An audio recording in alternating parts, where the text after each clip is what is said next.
Hi, I'm Dan. Thanks for checking in on Dimgaard this week. Looking back on this past Monday's episode, which I recorded and posted, um, there was a thing that came up twice, and it actually comes up a lot for me. And it's something that people sometimes ask me about. Not the most frequent thing, but it is a thing. And that is, how do you scale an encounter for multiple players, right? So, and it happens twice in that video. I have a particular object there. It's an idol that I'm treating like a kind of like a creature, and we are scaling like a creature. And so the way you do that is on page 273 of the DMG. It tells you this is how you build a creature, and it has two halves, right? So it has a defensive element and an offensive element. And then within the defensive element, there is the armor class and its hit points. And within the offensive component, you have the damage per round that it's doing. And you either have its 2 hit bonus or the save on the DCs that it's using. So if you have a particular creature, so like in this case, the idol that the PCs are fighting, and you can go into the encounter building part and say, okay, what is the CR? And you can use that to figure out what is the CR of a creature that is going to be a challenge for one PC, right, of this particular level. So and you have to decide, like, do I want this to be a medium, a hard, or even a deadly encounter? And so in this particular case, I want it to be a medium encounter, and the PCs are 8th level. So if I go out to either look in the DMG, but in my case, I went on to D&D Beyond, they have an encounter building tool there. I put in 1/8 level PC, and then I chose CR of a creature that would be a medium challenge for that, and it turned out to be a CR2, which makes sense. That didn't surprise me. I knew it was going to be like a 2 or a 3 before I even loaded that up. And so then you say, okay, now that's for 1. I want a CR2. What about a party of 8? Like, so if you say that's the range I want to build this encounter for, is a party of 8. So then you can go out and load up 8 PCs and see, okay, what is a medium encounter for 8 PCs?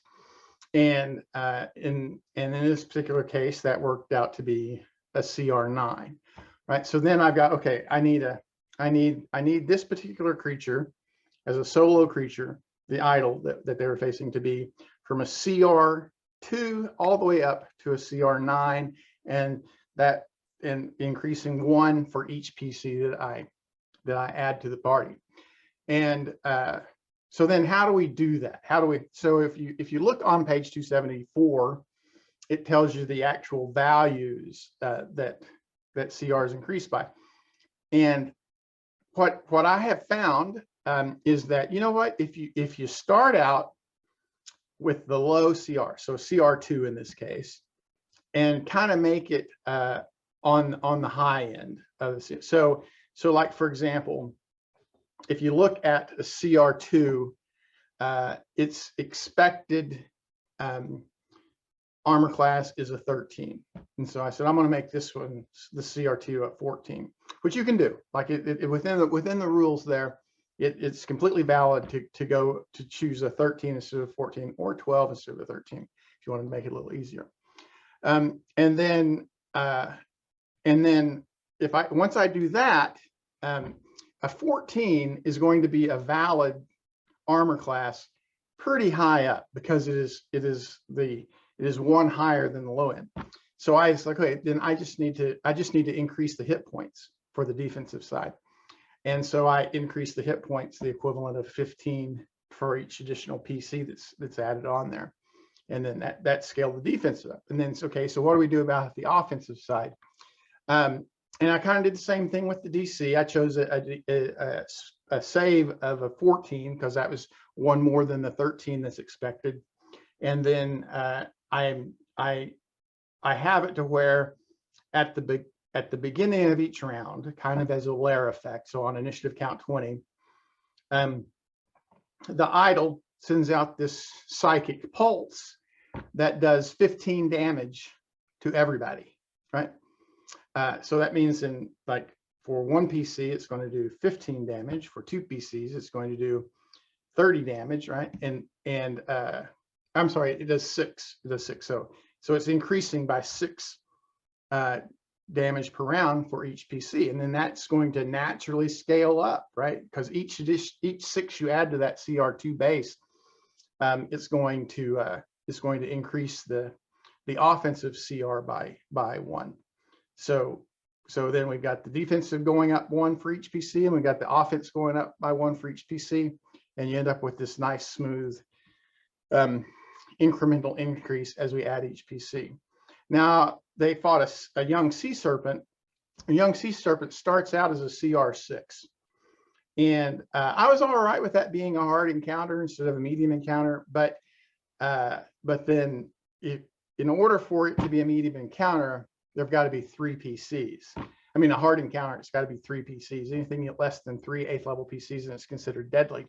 So I said, okay, I'll just make this to where it only scales for 3 or more PCs, and then kind of did the same thing that I had done before. Added an effect, an environmental effect that increases its CR by 1 for each PC beyond 3. So it goes to 4. It's a CR7 for 4, CR8 for, and all the way up. Yeah, once you practice doing that, it becomes it's not trivial. Like you have to